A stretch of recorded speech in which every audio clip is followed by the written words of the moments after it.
I never thought that the ultimate cheat code of being a dad would come from a farming game. My name is Jim, and becoming a dad was like being handed the keys to a spaceship with a baby on board and a manual written in an alien language. One minute you're at the hospital, and the next you're at home with a tiny human, and it's totally chaos. My life became a 3-hour loop, feeding, changing, and trying with every ounce of my being to get this new crew member to sleep. My old life where I had hobbies and actually slept was gone. Gaming, my number one escape, felt completely impossible. Who has the energy for a competitive match when you can barely keep your eyes open? But one night, I needed something that didn't demand a massive commitment. So I picked up my controller and went back to the one place that I knew, Pelican Town. Before my son, I played Stardew Valley like a madman. I was an efficient monster, a mid-maxing machine. My days were scheduled down to the second to make the most money as fast as possible. My farm wasn't a home.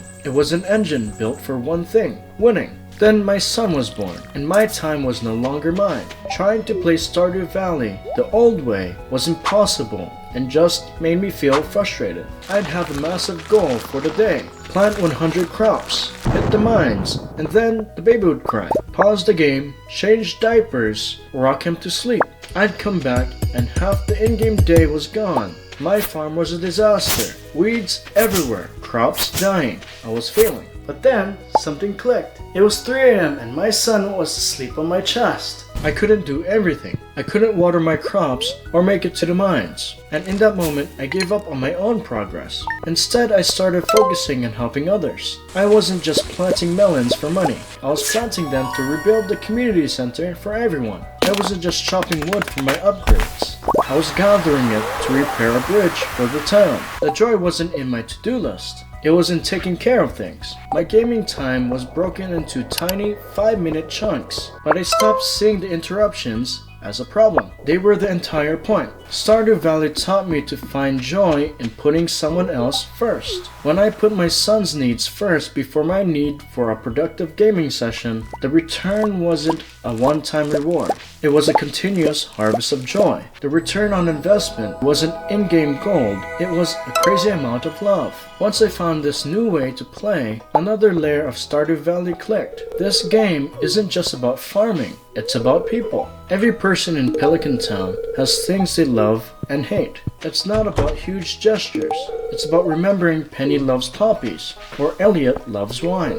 A small perfect gift is how you say, I see you. As a new dad, you can feel like a machine. Feed, burp, change, repeat. But holding my son during those late night gaming sessions, I saw the same exact pattern. I was learning his language, just like I was learning the languages of the villagers. I could tell his hungry cry from his tired cry. His needs were his version of a loved gift. I realized my job wasn't just to provide, it was to become the world's biggest expert on my son. My new challenge was to cherish and uplift him. That simple selfish act started happening in my real life. A diaper change wasn't a chore, it was a support quest that boosted his comfort. In Stardew Valley, one gift can unlock a friendship. With my son, every single smile leveled us both up. At the Luau Festival, the whole town makes a giant pot of soup. If you add a high quality item, the governor loves it, and your friendship with everyone gets a boost. It's the perfect analogy for family. You're not just feeding yourself, you're adding your best ingredient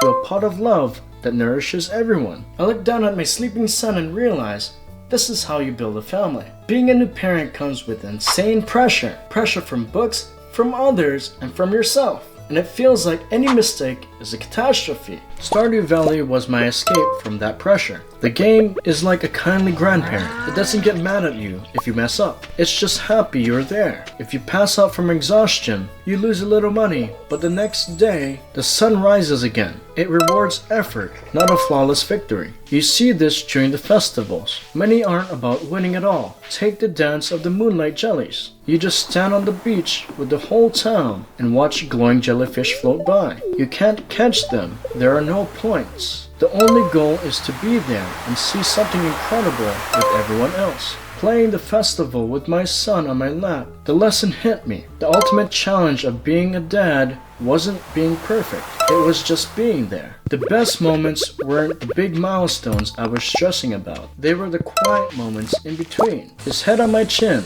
his breathing while it rained in Pelican Town. This became even clearer during the fall festivals, like Spirit's Eve and its haunted maze. Getting through it felt like parenting, full of wrong turns and dead ends, with an amazing prize at the center, the golden pumpkin. It's about the shared adventure. The game's warmth comes from these small shared moments. And the warmth was right there, my son on my lap. Stardew Valley didn't give me a step-by-step guide to raising my son. It gave me something more valuable, a new perspective that reframed an overwhelming experience into a rewarding journey. It taught me that the joy is found in serving others. This season with my son is my golden fall, a time of harvesting a love I never knew was possible. The goal isn't to be a perfect parent. The goal is to be a present one. So I want to know, what game has taught you an unexpected life lesson? The best treasures in life aren't the ones you grind for. Gaming will always be there, but this time with my son is like a limited time mythic level event. These moments are the dance of the moonlight jellies. They are the golden pumpkin at the end of the maze. And you don't have to be perfect to find them.